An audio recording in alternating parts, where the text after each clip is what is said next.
Well, the White House flag, you can see there, finally back at half-staff in honour of the late Senator John McCain.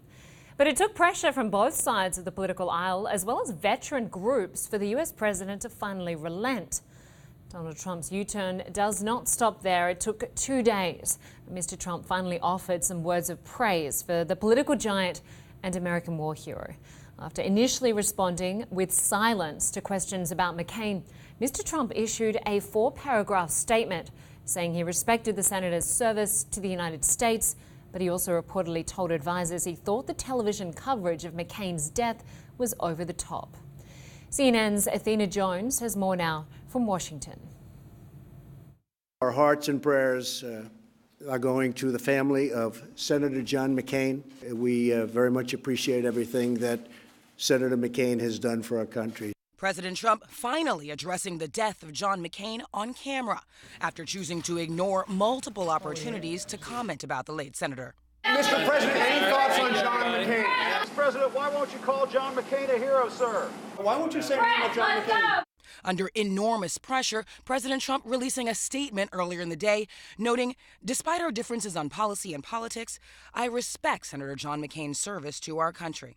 The president also ordering the flag to be lowered to half-staff after the American Legion released a pointed statement urging the president to do more to honor McCain. I would say to the president or anybody in the world, it's time to pause and say this was a great man. President Trump obviously shows how little he is and how petty he can be when he cannot put aside whatever his differences were with Senator McCain. At the Senate, McCain's colleagues lining up to pay tribute to the decorated war hero and 6-term senator. McCain's desk topped with a vase of white roses. We are fortunate to have known him best in Arizona. But he was bigger than any one state. He always belonged to America and to the world. And now he belongs to the ages. Back in Phoenix, McCain's final message for the American people, read aloud by his longtime aide, Rick Davis. We weaken our greatness when we confuse our patriotism with tribal rivalries that have sown resentment and hatred and violence in all the corners of the globe. We weaken it when we hide behind walls rather than tear them down, when we doubt the power of our ideals rather than trust them to be the great force for change they have always been. Do not despair of our present difficulties. We believe always in the promise and greatness of America, because nothing is inevitable here. Americans never quit. We never surrender. We never hide from history. We make history. Farewell, fellow Americans. God bless you, and God bless America. Well, our White House reporter Stephen Collinson joins us now from Washington. Always good to have you with us, Stephen. After a day of refusing to answer question after question about Senator John McCain, and a day when we saw the flag flying high, Donald Trump finally did a very significant U-turn. That's right, and the president doesn't climb down very often. This was certainly a grudging climb down at the urging, we understand, of people in his inner circle like Press Secretary Sarah Huckabee and the White House Chief of Staff John Kelly. I think what it shows is a petty, sort of graceless side to the president, which we've seen before, which is part of his political persona. And the fact that, President Trump views everything that happens sort of through the prism of his own experience and thinks about things, how they affect him. So for him, his feud with John McCain was more important than the more altruistic motives that you might have seen observed by other presidents in the past. There's a civic role to the presidency, a sense in which the president leads the nation in mourning at certain unifying moments. We didn't see that from President Trump. And I think it gives us an inkling into his character and how he views the job of the presidency. Yeah, it certainly does that. And Stephen, you wrote a great piece, an opinion piece on the current struggle for the soul of the Republican Party. And despite the fact that John McCain is being widely praised for his patriotic attitude and service to the country and sense of duty, It's quite clear where the party stands right now, isn't it? That's right.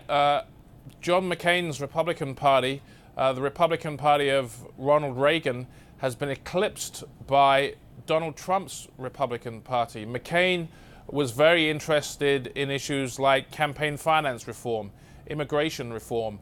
He was cognizant of the need to fight global warming. These are issues from which the Republican Party in the early 21st century has turned away, and there's very little interest in pursuing those issues. It's now a much more populist, nationalist, more inward-looking party. McCain, of course, was known for traveling around the world, spreading the message of an engaged America. Donald Trump is epitomized by the America First philosophy. So it's certainly not Donald Trump, it's certainly not John McCain's Republican Party, even as people are paying tribute to his character and his historical role. Yeah, it certainly isn't. And of course, nothing highlights that more than the primary race we're seeing in Arizona right now. And Kyung Lau spoke to some of the candidates, including the frontrunner Martha McSally, who used to criticize Trump about how he would demean women, saying she was appalled by the Access Hollywood tape. But now she mirrors what he says. Let's just take a listen. I had a 97% voting record with the president's agenda, more than anyone else in the Arizona delegation. So those are just the facts. Trump's talk certainly seems to be working for her. That's right.